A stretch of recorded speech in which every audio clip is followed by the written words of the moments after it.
여러분, 혹시 소개팅 나가기 전에 잔뜩 기대하고 나갔는데 실망한 적이 있진 않았나요? 반대로 기대를 안 하고 갔는데 마음에 드는 상대가 나와서 더 예쁘게 하고 나올걸 이란 후회를 한 적이 있진 않았나요? 소개팅에 나온 사람이 마음에 들지 안 들지는 나가기 전까지 모르는 거기 때문에 우리는 소개팅같이 첫 만남 자리에서 마음에 드는 상대가 나왔을 때 그 사람의 마음을 사로잡을 준비가 되어 있어야 합니다. 오늘은 소개팅에서 절대 실패하지 않기 위해 꼭 알아야 할 것들을 말씀드리겠습니다. 결론부터 말씀드리면 소개팅할 때 무조건 분위기가 즐거워야 합니다. 아무리 자신의 발전적인 미래 계획이나 뚜렷한 신념, 가치관 이런 거 백날 얘기해도 소개팅 내내 분위기가 너무 진지하게만 흘러가면 관계 진전이 잘 안 될 가능성이 높습니다. 결국 관계 진전이 잘 되려면 서로 이성으로서 매력 포인트를 느끼고 가치 있는 시간이 즐거워야 되는데 너무 진지한 분위기로만 가면 오히려 즐거움이나 설렘을 못 느끼는 거죠. 우리 모두 연애를 몇 번 하다 보면 설렘이 전부가 아니라는 걸 머리로는 알아도 막상 소개팅에 나가보면 설레지 않는 사람과는 결국엔 잘 되지 않잖아요. 그래서 즐거움, 설렘, 소개팅에서 절대 무시할 수 없습니다. 상대방 말에 리액션 잘해주고 잘 웃어주기만 해도 분위기는 좋게 흘러갑니다. 함께 있는 순간이 즐거우면 헤어지고 나서도 그 순간이 좋은 기억으로 남아서 또 만나고 싶다는 생각으로 이어지게 되죠. 무슨 대화를 했었는지는 구체적으로 기억에 안 남더라도 좋았던 느낌은 마음에 남는다는 거 꼭 기억해주세요. 그리고 소개팅에서 자신의 이상형이나 취향 같은 걸 말하는 경우가 많은데 자신의 이상형을 말하는 건 좋아요. 근데 너무 깐깐하게 따지는 느낌으로 이상형을 말한다거나 정말 사소한 거 하나부터 10까지 자기는 이런 사람은 못 만난다, 이런 사람은 별로다 이런 식으로 데이트 내내 줄줄 읊고 있으면 상대방 입장에서는 내가 혹시라도 여기에 해당하면 어쩌지? 내가 이러면 싫어하려나? 하면서 눈치를 보게 될 수 있습니다. 그렇게 분위기가 흘러가면 상대방은 이유 모를 불편함을 느껴서 관계가 진전이 안 될 가능성이 높죠. 서로를 잘 알지도 못하는 처음 본 사이에서 너무 깐깐하게 따지는 느낌으로 이상형을 말하면 상대가 자칫 불편함을 느낄 수 있으니 주의할 필요가 있습니다. 첫 만남 자리에서는 너무 깐깐한 모습보다는 좀 더 너그럽고 유한, 누가 봐도 성격 좋아 보이는 이미지를 남기는 게 여러분께 좋습니다.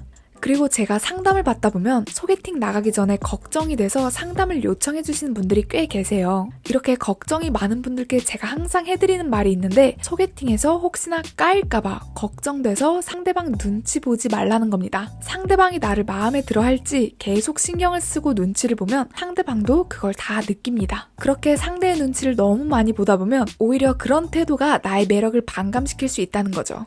사실 소개팅은 같은 말을 하더라도 어떤 마음가짐과 태도로 그 말을 하는지에 따라 상대방 입장에서는 다르게 들립니다. 현명한 여자분들은 소개팅에서 무슨 말을 하는지보다는 그 말을 어떤 태도로 전달하는지가 더 중요하다는 걸 알 거예요. 그리고 사실 제가 소개팅에서 까일까봐 걱정하지 말라고 말씀드린 게 소개팅에 막상 나가보면 서로 안 맞을 수도 있는 거고 어쩌면 까일 수도 있어요.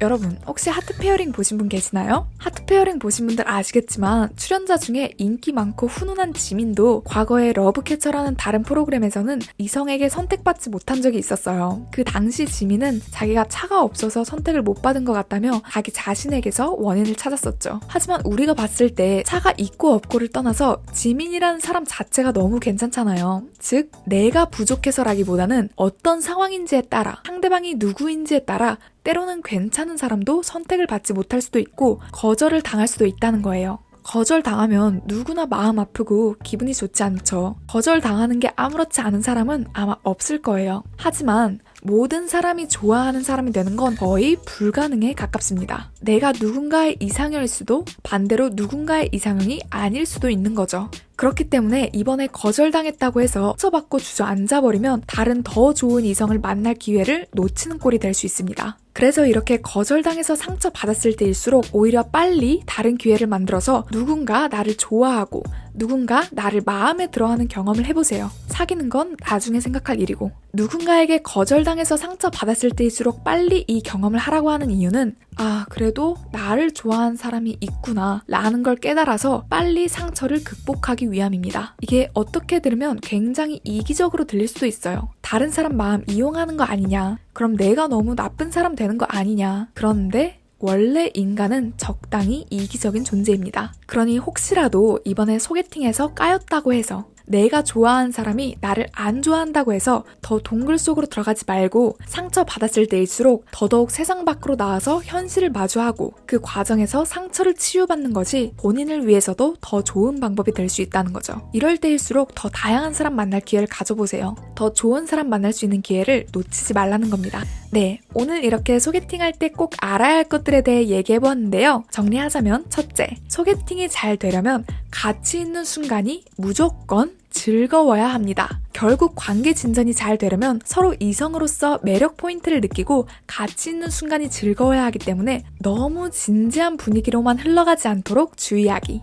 둘째, 이상형 얘기할 때 적당히 솔직합시다. 서로를 잘 알지도 못하는 처음 본 사이에서 너무 깐깐하게 따지는 느낌으로 이상형을 말하면 상대가 자칫 불편함을 느낄 수 있으니 주의하기. 셋째, 거절당하는 걸 두려워하지 맙시다. 혹시나 상대가 나를 마음에 안 들어 할까봐 상대방의 눈치를 보는 태도가 오히려 나의 매력을 반감시킬 수 있으니 잘 안 되면 뭐 다른 사람 만나면 되지 라는 마인드로 나답게 행동하기. 네, 오늘 내용 참고하셔서 첫 만남에 호감을 사는 매력적인 여자가 되시길 바랍니다. 오늘 영상은 여기까지고요. 상담 원하시는 분들은 고정 댓글에 링크 달아놨으니 참고해주세요. 현명하게 연애합시다. 뽀밍뿌였습니다.